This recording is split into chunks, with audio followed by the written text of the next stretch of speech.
What's going on, guys? Shane here. Going to be talking about the single arm dumbbell snatch. It's an awesome full body explosive exercise. Works the core, works the hips, works the legs, works the back. It's going to help with just overall strength, overall power, and that explosiveness. All right, so you have to practice this. If this is your first time, if you're watching this video trying to figure out how to do them, you have to practice these a lot. You're not going to get it on your first try. You're probably not even going to get it on your first day. What you're going to do now, when I have my clients do this, I have them start off with just a kettlebell swing. All right, so step one, we're gonna grab a weight. Start off with about a 10-15 pound weight. All right, light. Anyone watching this video can do this with a 10-pound weight. Very light. We just want to start to activate our hips. Okay, you're gonna be using a lot of hips, a lot of legs. It's one of your strongest muscle groups, so let's use them. When we're starting, we're gonna start off with a kettlebell swing. Okay, this is just to activate the hips. This is just to sort of get in the motions. So what we're gonna do is stand about a little more than shoulder width apart. Toes are going to be slightly out.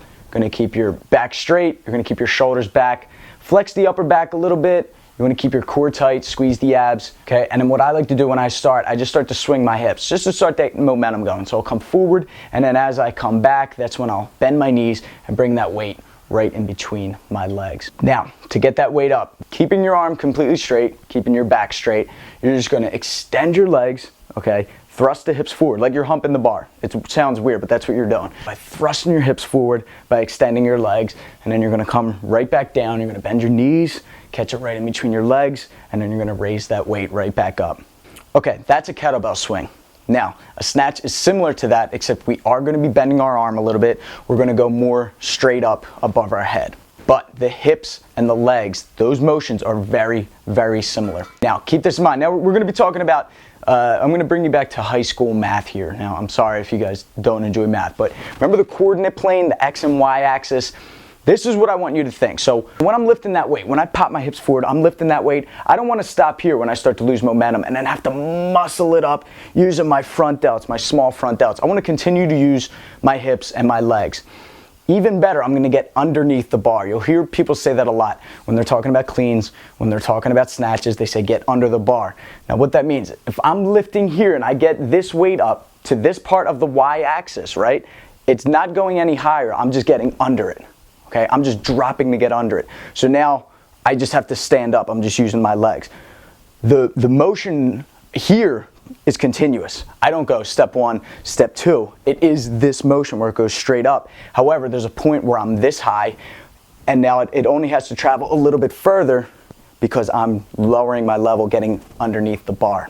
Now you do that by just bending your knees. Some people stomp down on their heels. Okay, they really drop down real quick, stomp down on their heels, and then, you know, now the weight's above them, and they just extend their legs and stand up. That's easy. Okay, so when you're doing a full one, we're going to try to do a full one now. Do it in one motion, okay? It's boom and you're straight up. Okay, you're not going to here, okay, now I got to drop down and get underneath.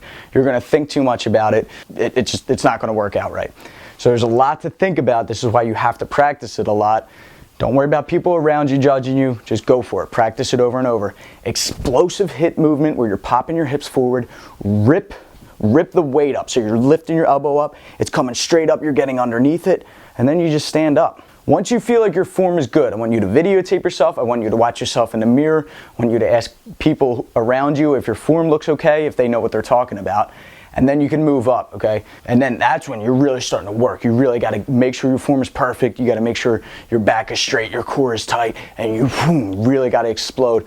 Pop those hips forward, and you have to be doing it correctly. Otherwise, you're going to be relying on this small front deltoid here to be lifting this weight up. You can't forward raise 80 pounds, right? So don't even try it. You got to get that explosive movement in it, and you got to be doing it correctly, okay?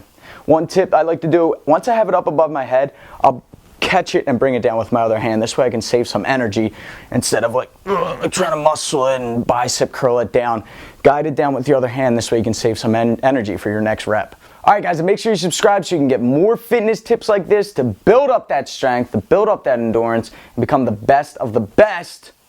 Become a part of Fight Tips. Until next time, I'm Shane. Fight Tips.